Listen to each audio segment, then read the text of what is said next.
Set during an alternate 1935, Valkyria Chronicles centres around the small nation of Gallia that is pulled into a war between two superpowers. We follow Welkin Gunther, a nature-loving bug enthusiast who has greatness thrust upon him when he becomes a tank commander for the Gallian militia. He is put in charge of Squad 7, a ragtag bunch of misfits. Squad 7, move out! The gameplay is a mix between turn-based RPG and real-time battles. You're given a limited number of moves each turn, known as action points, which you can use to control individual units in your squad. Units have a limited amount of movement each turn and they can only act once during that turn. Go down! The game is largely centered on strategic use of your tank, the Edelweiss. No other game captures the awesomeness of tanks better than Valkyria Chronicles. Your infantry will be capturing bases and doing most of the legwork, but your tank is your front line. You're racing the whole. Doing anything without strategic use of the Edelweiss is unwise. You can use it to cover your advance, destroy the enemy's cover, and of course, use it to engage other enemy tanks. Your infantry is made up of 5 classes: Scout, Shock Troopers, Lancers, Engineers and Snipers. Scouts have the highest movement range and are good for surprise attacks and taking enemy camps. Shock Troopers are your main soldiers with the highest defense and close range damage output. Lancers have these big anti-tank rocket things. Engineers are good for restocking ammo, removing landmines and repairing your tank. The snipers are pretty cool, but there's just too few occasions where they're effective. Otherwise, their job can be carried out by a scout who aren't glass cannons and can actually cover ground. I like the sniper class though, and that's only because of Marina. She's awesome. Sweet dreams. I found myself mostly using the scouts, the shock troopers and the engineers for the most part. The Lancer's anti-armor weapon is pretty good early on in the game, but you quickly stop using it when you realise the tank does pretty much the same thing. And then later on in the game, your other classes will be able to easily dispatch tanks as well with the attack boost order. Unfortunately, the game pretty much forces you to always dispatch at least one Lancer.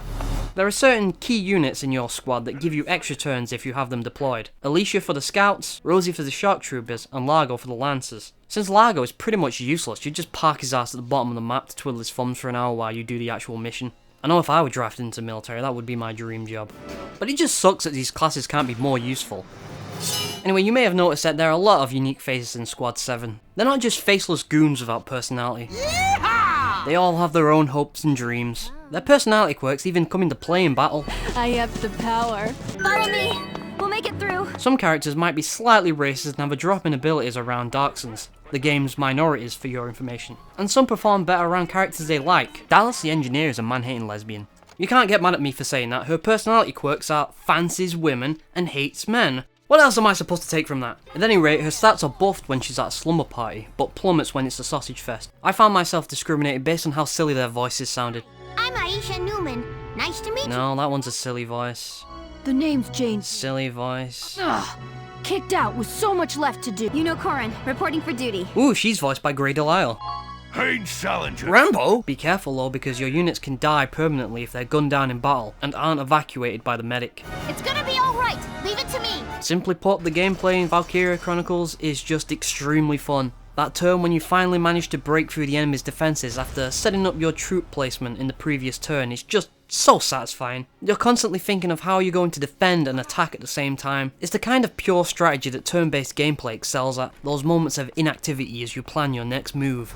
Those moments of terrifying inactivity as you realise that you're in a really bad situation. Which reminds me, this game can be pretty hard.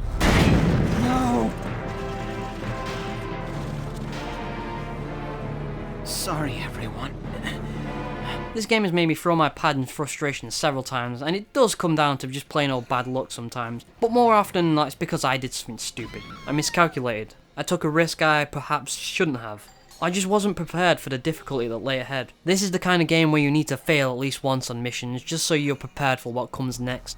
And the missions are pretty long, sometimes over an hour. If all of this sounds intimidating, you don't need to worry about it. You can save at any point and essentially save scum through missions. Something I seriously only just realised you could do. Almost 2 playthroughs in.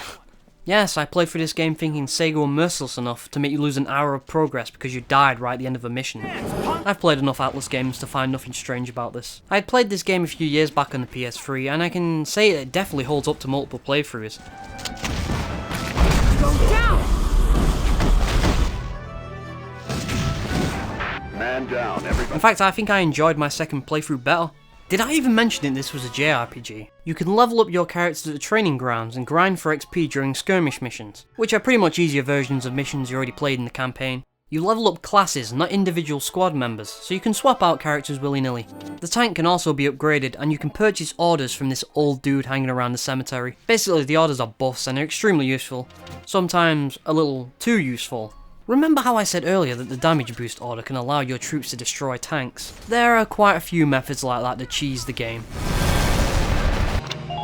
This is an order! Advance with caution. Stay sharp.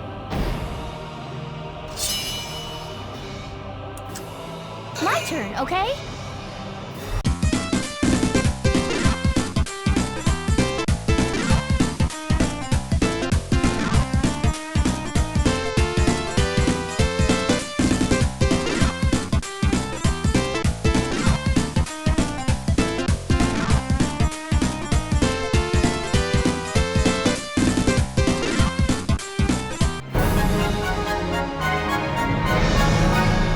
So in addition to how useless the lancers are, it's hard for me to say this game is particularly well balanced. In fact, I go as far as to say it's pretty broken, but for whatever reason it doesn't stop it from being a good game. I see a lot of people talking online about how useless the engineers are, but I found them to be the most versatile class, at least for support. In spite of not being well suited to combat, the engineers have a lot of work to do on the battlefield. I always keep one behind my tank to keep up maintenance. This game even has those moments where one of your squad members will step on a landmine and will have to stay perfectly still while the engineer disables it. I need an engineer.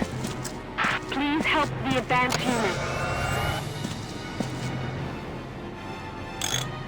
Hostile sighted at 2 o'clock. Rosie just shit her pants. This game has kind of a strange tone. It's about war and has allusions to anti-Semitism, but it's extremely cheery and colourful. It's nice to see a war game with a colour palette that doesn't boil down to gunmetal grey and brown though. He's adorable. Just like you said, even in war, new life happens all around us. There's just so many wacky characters with odd character quirks. Hey, soldier! And yet, somehow all of this works together to create a unique identity, with likeable characters that you want to see survive, and a cool story that keeps you invested. Though if I can nitpick for a second, I never liked this white border around the screen. I kinda wish there was a way to turn it off. There's a reason this game is considered a classic. Check it out on the PS3, or PS4, or maybe even the PC. I've never played that version, but I hear good things. This is the recent remastered version for the PS4 that runs at a nice smooth 60 frames per second, which I am unable to record, but trust me, it runs fine, and 1080p. It also comes with a DLC, which I might look at separately sometime. You also get this cool art book and poster.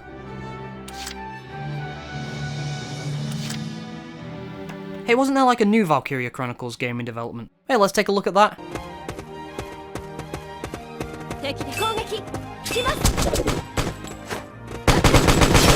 What? What is this? What am I looking at here? What? What? Why is that girl running around in a dress? Why isn't she in uniform? Why do they have big ass Final Fantasy swords? Why is it not turn-based? And where is the tank? You know, that thing that's kind of a big deal. And why is the protagonist this Kirito looking emo dude? Why are they fighting with swords? Use a gun! You have guns! Guns are more effective than swords. What kind of nonsense anime rules are these? Betrayal! Fantastic, they turned it into a garbage action RPG. Why, Sega? Why? Why would you do this? Why would you make this game? Damn it, Sega! Why must you ruin all of your good franchises? It's just not right. How could all this happen? It isn't human, Welkin.